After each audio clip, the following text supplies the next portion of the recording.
by the plow, the satanic essence of evil wreaks violent and revolting revenge. But it weren't human, sir. They were fur. Then it was an animal's remains. It were more like some fiend. And the evil grows quickly, attacking first the youth of the village and making them the devil's children. Ralph, look. Look. Oh, God, I prayed I'd never see that again. That's what they call the devil's skin.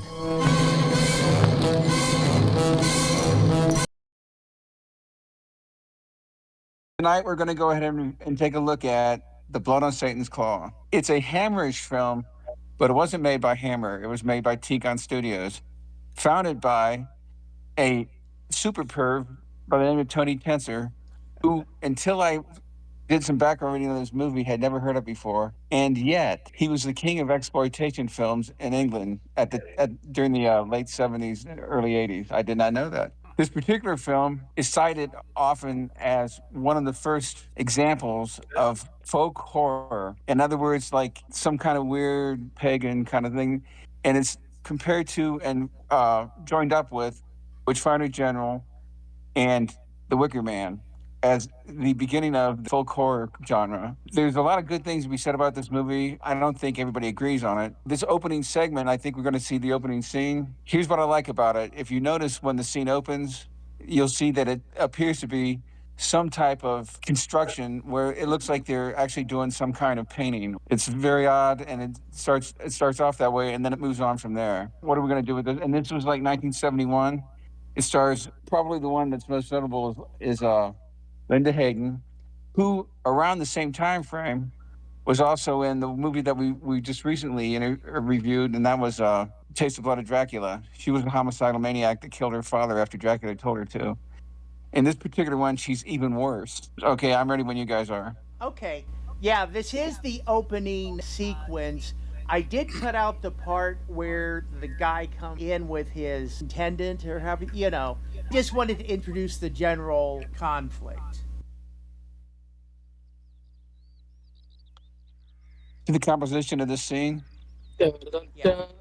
Very country, very country. We got this man out there in the middle of nowhere. His lunch is sitting there. He's digging up the field.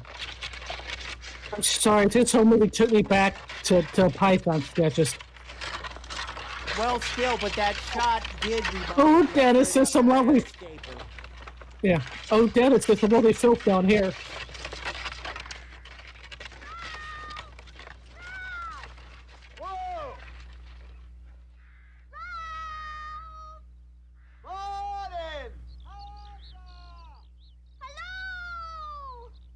Now, he's basically a good man, and his family are good people. And that's hard to come by if you take a look at the rest of the village.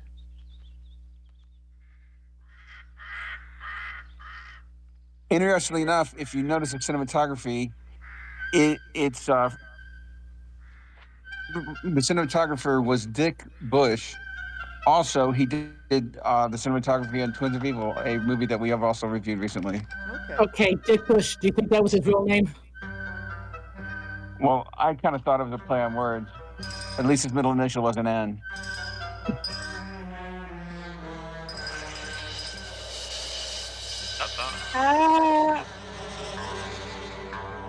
Dun, dun, dun. Everything's decayed but the eyes. Because the eyes last forever. Oh, how do you do? What is your name, young man? Ralph Garr, and it pleases The judge, the voice of reason, and very, very skeptical of anything supernatural. Yes, sir, I'd be proud. And this guy was on the rise, but died shortly after this of a heart attack. I don't mean to, ma'am. No, Patrick Weimar. Reminded me a lot of Anthony Summon your local Hopkins. justice. It's hardly a case for me. But it weren't human, sir. They were fur. Fur. Then it was an animal's remains. You're wasting my time. No, sir, honest. It were more like some fiend. You see, my dear Isabel, the way these old superstitions die hard. Come and look, sir. Then you'll believe me. Pray, dear Judge, do ascertain the truth of his story. Merely to set my mind at rest.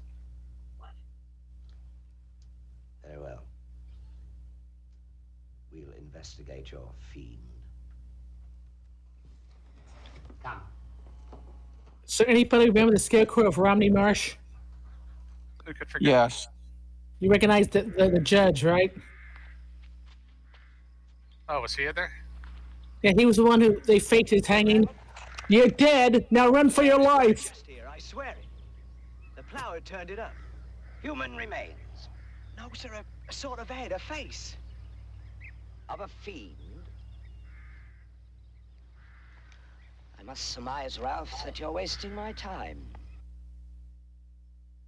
Okay, and that just sets up the whole thing, shows how the judge is skeptical, even though, I mean, he just doesn't believe what. And here's why I think this was not written so badly and I understand you're saying, but this actually makes, as far as I'm concerned, and when we get to it, I'll point it out, but this actually makes the story a circle. Here they are Right. starting off, he doesn't realize it, but he's about to start off all the evil, and the judge is there dismissing the evil. And in the end, they're together and the judge solves the problem. So there was some kind of structure to this. No, There was some kind of structure, but what we're saying is you could tell that they would graft different elements from different stories into it.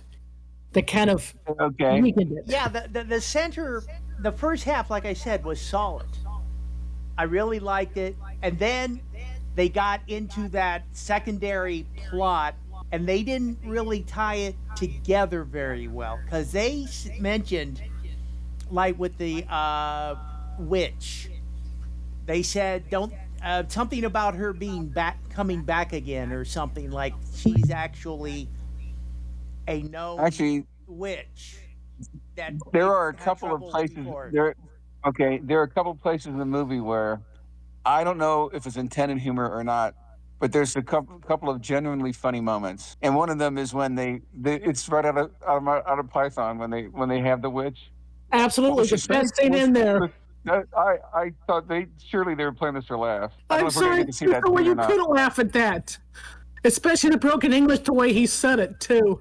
And there's no way that they didn't mean it to be funny. And the doctor did a couple of funny things during the movie also. So what's the next clip? Well, the next clip is where you start seeing the development of the problem.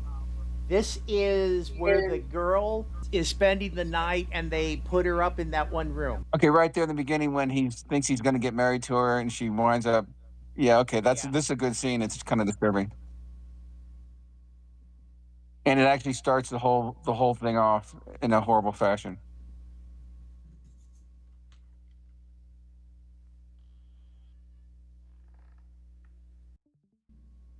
Yeah, she's already.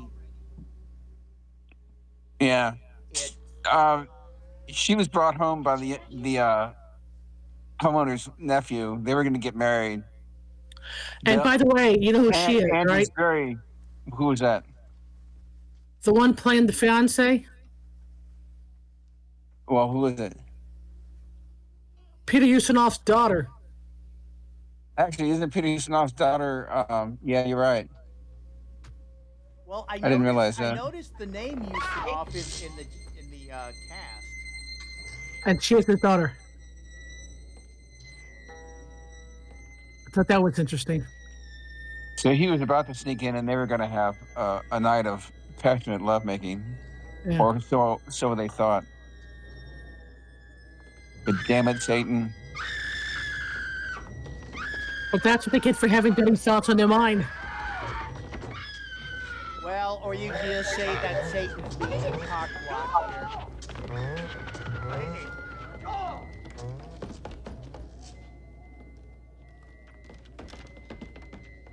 Actually, what's funny is I love the way the adults handle all this. Yes.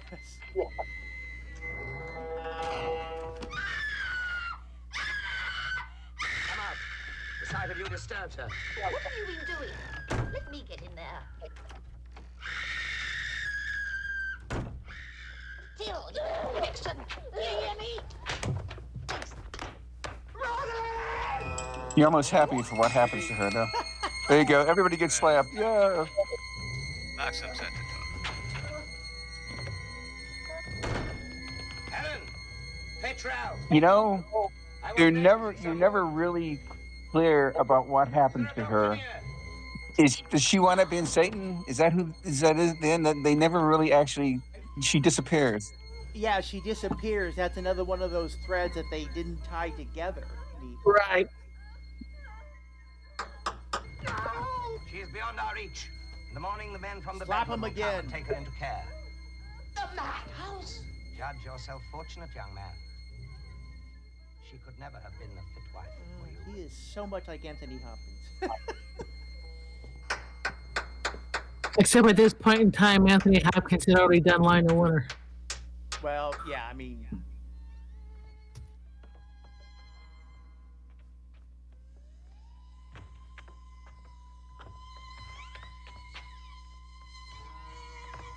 This is a truly bizarre scene.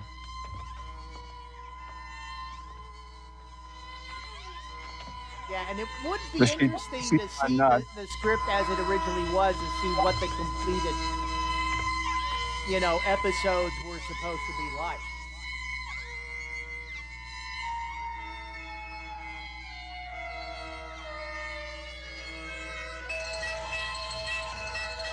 What the?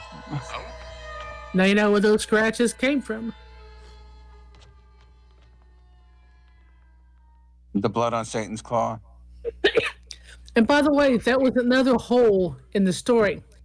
Is that they were telling you that the people getting taken over for the marks of the devil, that they needed to collect those back for the devil. So she's going to an asylum. How are they going to get that hand back? They kind of implied And I that. think Kevin pointed this out already, but if he hadn't, originally this script was going to be an anthology with three stories, Absolutely. generally not related. But So the thing is that he they- did not want an anthology. They wanted it all tied together. I know, and I'm saying they left a lot of holes because of and that. it's just that's the one thing people should be aware of when they're watching this movie, because again, there was a lot to like of this film, and there was a lot of, like, even in the middle, there was some very good scenes in there, like when the witch was trying to seduce the Reverend. It's funny. That's exactly what I was thinking. But it didn't really fit in with what they set up. Well, okay. Right. And Right, 'cause see, they make it- in defense of the movie, here's the thing. The whole thing was if you had the scene where she actually starts touching things out in the field, and you can see that something affects her immediately, or was she already just a nasty little tart, and she just Right. needed to have an excuse? And we But don't know. That's when the children started forming their little cult and doing their nasty stuff. Right, and like I said, there was a big hole, especially like the curate, the pastor, Reverend the master. Fallowfield. They Reverend do a lot of Fallowfield. build up of his character up to that point, and then he's gone. True, but you know what though? He stood firm. He stood Which wasn't firm. easy. Which wasn't Which is easy why- from what I saw.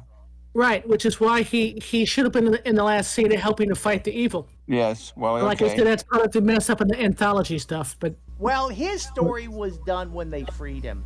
yeah, but the thing is, they did a lot of build up of his character to not have more of a development later on. They had him set up as the only guy who actually was able to stand up against the evil because the judge is gone. Yeah. And then all of a sudden, okay, well, we don't need you no more. Next, You know, by the way, that's something else I want to bring up. Earlier on, when the judge, talking about the Catholic thing, was making that toast to James III, I'm still trying to figure out what the point to that whole toast was. I mean, I know it set the time up. well, did smashing the glass actually was more of a sign of anger, or was it more a part of the toast? Well, I'm thinking, why would he make the toast at all? Because, I mean, I don't know if they just did it to set up the timer in and the anti-Catholic sentiment we have already. Well, here's the thing. Clearly, in that scene, he clearly meant he was speaking positively for the king. It wasn't a sarcastic. He was very serious about his toast. Right, and you know who King James III was? He was the pretender. He wasn't on the throne. He was in France living in exile. So you're saying the judge had questionable judgment? It was a weird thing to enter into it. So I like to know if I got the anthology in front of me. You can't. And here's the thing: you can't see why they put it in there, and what we were supposed to infer from it, and how it was supposed to affect the rest of the movie's narrative. I got it, and you might be right. Yeah, it was just a weird thing. it- Yeah. It had to be something. I would like to know what that meant, though, because was it him standing up, not really supporting the present throne in England? Was he pro-Catholic and wasn't going to admit it? Did that even tie into this whole thing? I don't Well, know. I think he must be pro-Catholic, and he did admit it when he was so praised the Catholic king so highly. Right. So I think that he wasn't trying to hide, at least not behind closed doors when he was talking to that kid. It's something to think about. Yeah. It is. It just kind of. And the next scene here is soon afterwards. The nephew goes into Yes. the room and investigates. And what's funny is, when I saw this, I couldn't think, but it makes your palms hairy. Yeah.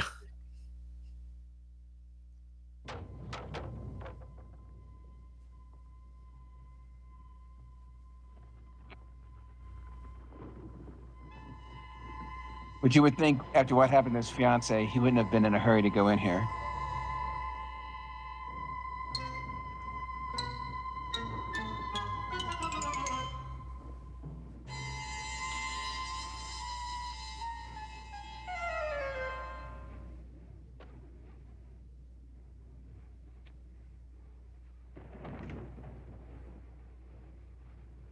Just as a side note, while we're waiting for the scene to develop, I would like to also say that the music in this movie was quite effective.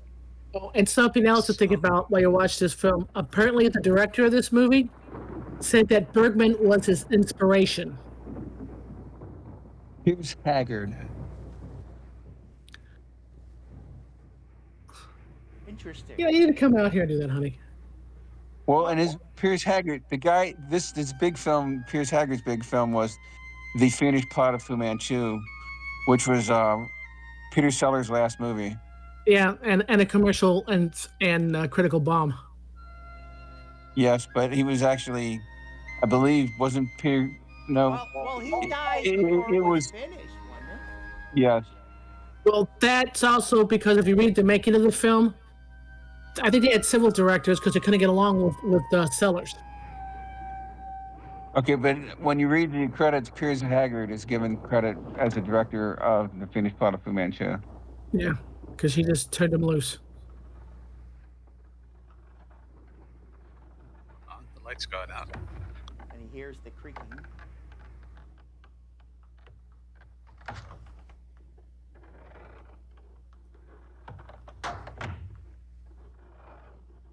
Now, of course, this is like one of his dubious choices.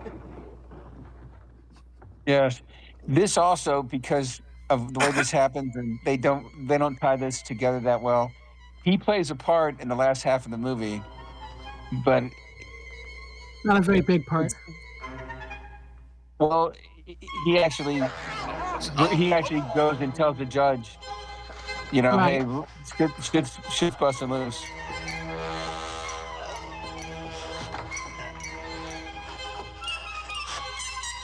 But I could just And see how this much being front of the space do anthology. you have between the second floor and the attic in a house like that? Hey, you know what? Don't question Satan. But I will say this: once you've been or you experience something like that, why are you going to hang around? Yeah, I think that'd be a conversation held downstairs. It's like, hey, do you know if there's something upstairs? There's something in the attic, and I don't know. Like a lot of noise. And I think it's one of them there Catholics.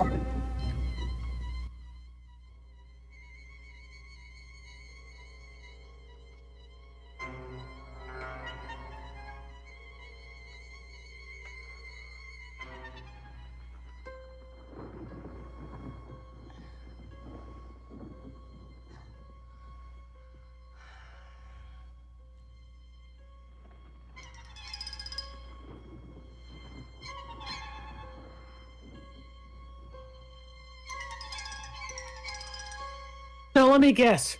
I mean, think about this too. He just puts a trunk over it, and he has no problem sleeping there. And it was tired. Or maybe it was some kind of demonic effect.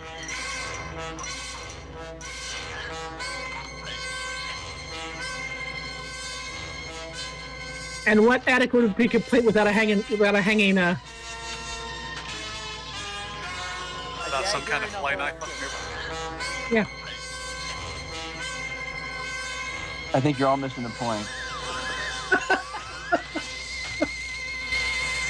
Yes, that masturbation makes your hand. Water, Ellen, and bandages. Send I was thinking the same thing. Yeah.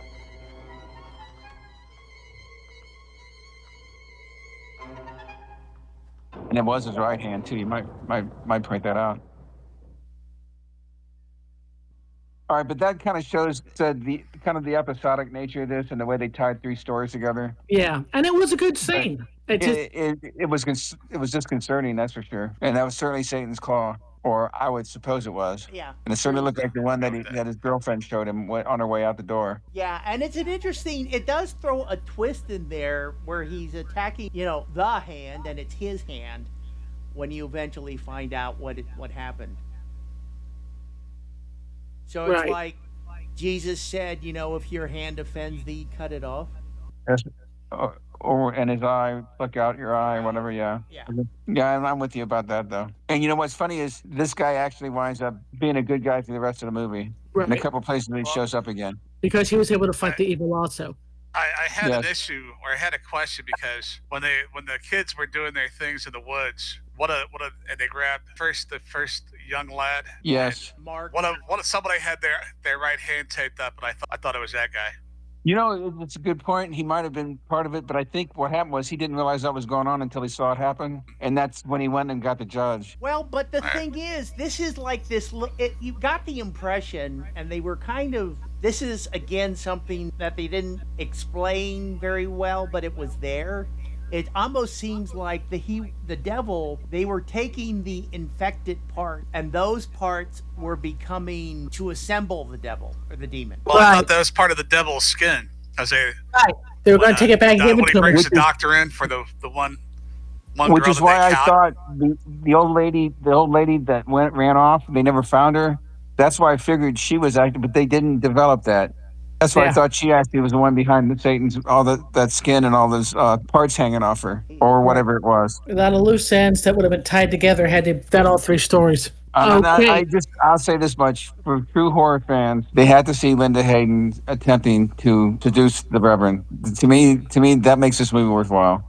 The scene, but not that wasn't a horror fan thing. That was a come on, guys. Was that a horror fan thing, or was that? That absolutely was a horror fan. I don't think the word horror should have been used. A good man tempted by evil. Yeah. And somehow nothing is able to resist it. And nothing is more evil than a teenage girl. A naked teenage girl. So at this now Chip's screaming he wants to watch the movie.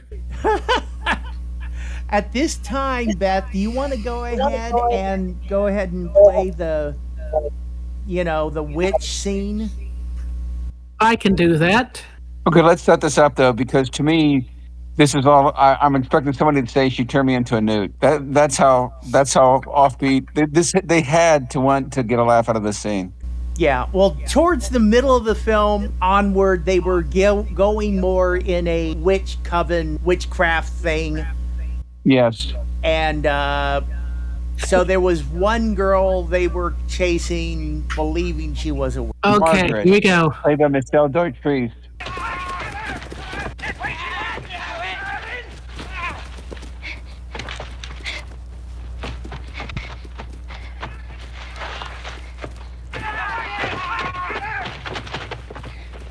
Yeah. Beth, can you also find the clip with the attempted seduction?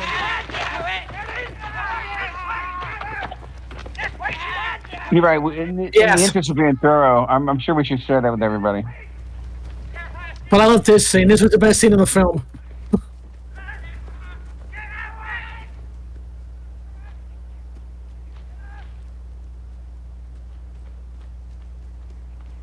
And there's the guy from the opening scene. No. Yeah, he's actually a good guy. They go out of the way to show that he's actually a decent man. Yeah. Let's chuck her in, see if she's a witch! He turned me into a nude. Yeah, that's what I thought. We found a witch. Maybe throw her. What you done? There's a witch. Oh, so we swung her, eh? See if she floats. How'd you know she'd be a witch? We know if she don't sink, she be one. If she sink, you done her murder. But she turned me into a nude. Okay, yeah. Oh, I never thought about that. Look, come on, guys. Okay, guess she's innocent. Yeah, let's go drink. Oh, well, yeah, we never thought about that. Okay, you want the seduction scene? Yeah, it's a little Yes. bit before that.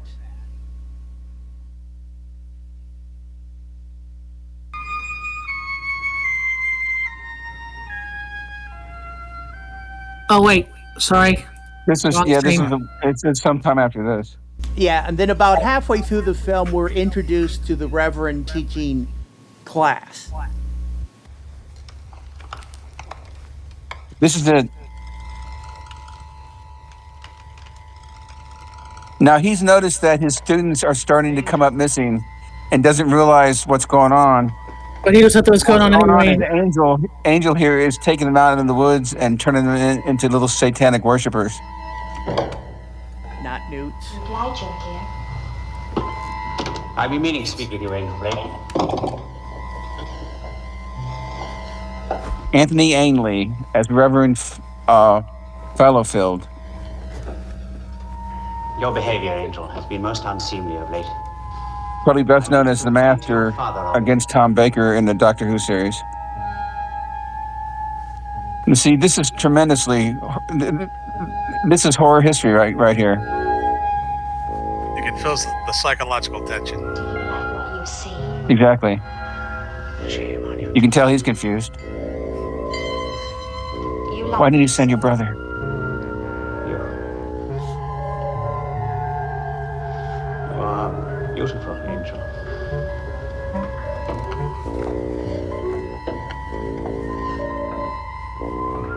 Actually, I'm amazed they got away with a full frontal, you know? This is Triple X in Britain, according to what I read. Well, that would explain it. There's a theme that's not very clear in here, but if you look at it, once you hear about it, it's obvious. Towards the end, when she's getting ready to get dealt with, it actually looks like she's providing fellatio to Satan. precious people. One of them is dead already. Little Mark had the devil in him. So we cut it out.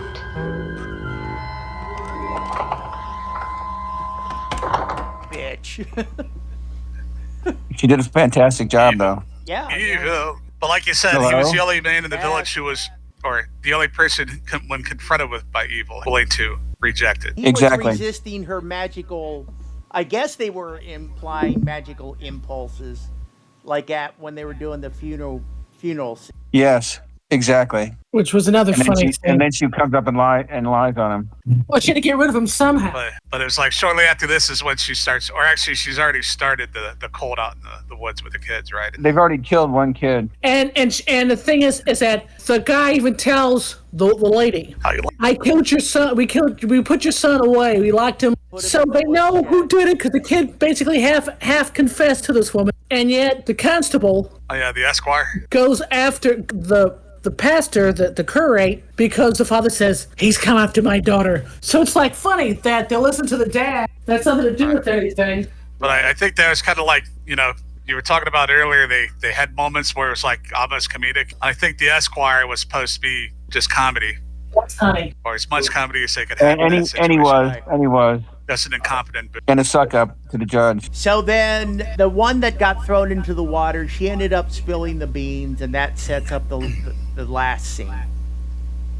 Well, that's when you turn to the judge, and the judge brings like some crazy guys with vicious dogs to track down the witches. Because I think, honestly, wasn't it his nephew was part of the group when they killed the first kid? And then shortly after that is when he rides off to London to go get the judge. He didn't hang around with her anymore, but then when he brought, what's her name, Kathy Vespers, when the daughter, when he brought her back, and with the good guy brought her back from the woods and said that he saw the kids, and they knew that they had done it. That's when that guy rode up to get the judge, because apparently he had seen enough. But you're right, he was part of the group when they killed the boy, but he wasn't when they killed the girl. At any rate, he actually wound up being important because he wanted to get the judge. The judge comes back, and the judge even says, "I'm gonna really." The way he says it, he's gonna come back and everybody up. Yes, because he read the book. And speaking of the judge, What's this scene?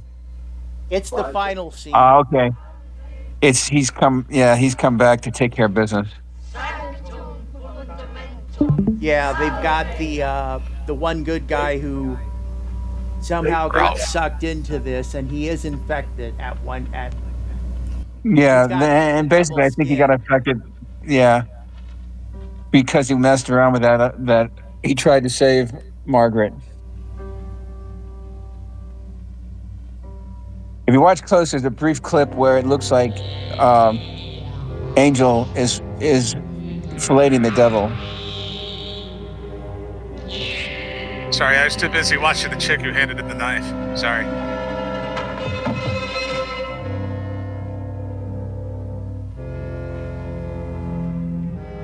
Okay, just a spoiler. I did try to censor that scene a little bit. Really? Well, you'll see.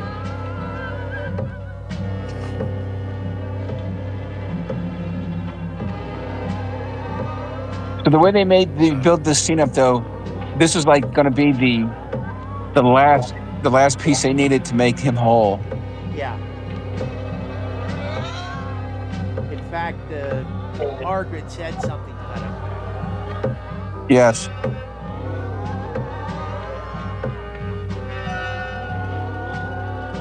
You dirty bastard.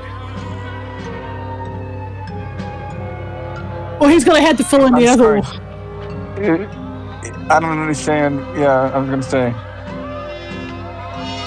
The other one was just because hers are bigger. Well, I had a chance to work on this one. I didn't Yeah. the other one. The deduction I put up from my clips.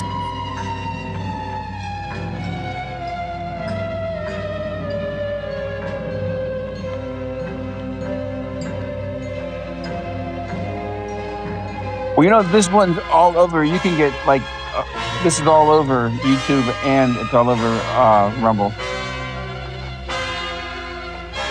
I can't imagine why. Oh, okay, that's the scene right there. Well, it looks like she's taking care of Satan. Yeah. Yes. No, I gotta be honest, I was a little surprised here because I thought they brought something wrapped up in a cloth and it looked like a long staff.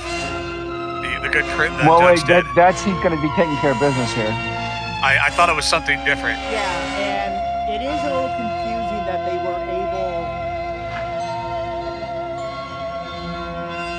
able. See there. Oh, there too. The briefest of glimpses. But it's all over now.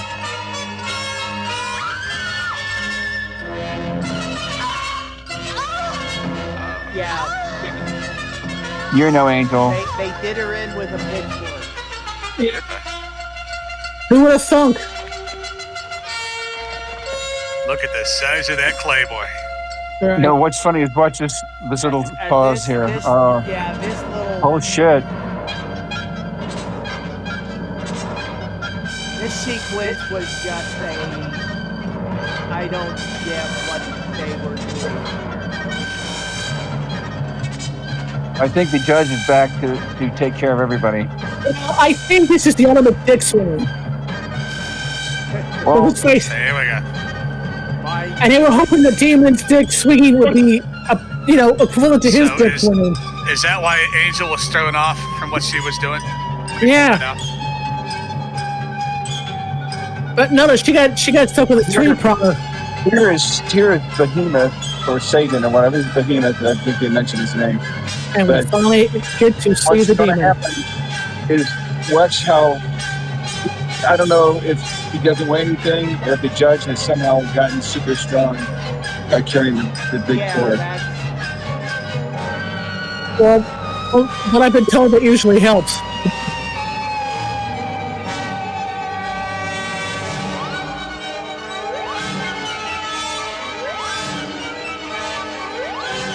And you gotta love the way they did that. Up, and in the air. And then into the fire. And he's not. The judge is a lot stronger than he looks. And he's He's got the spirit of God.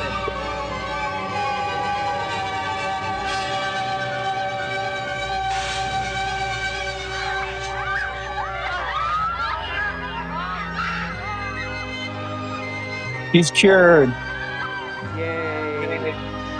They don't spend a lot And of I'll leave it. time. They don't spend a lot of time philosophizing about it either.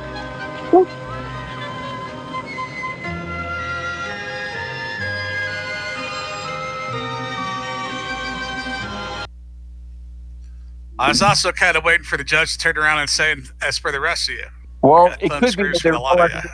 they were all under some kind of influence. They might not. They might be okay now. Who knows? They were all Yeah, led but astray. some of them, went willingly because the one girl, and that's the point they made.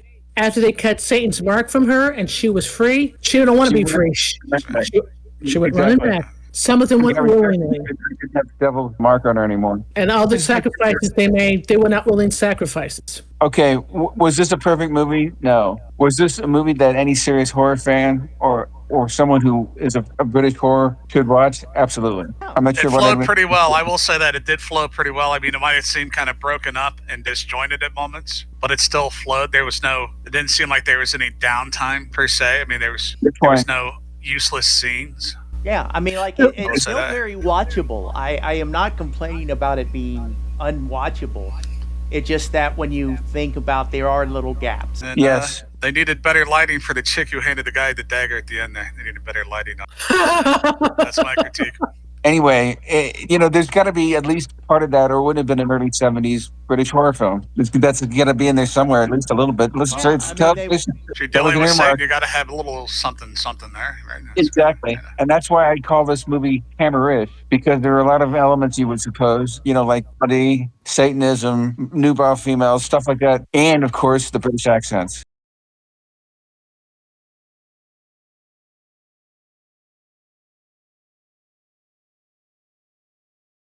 Will you please give me something to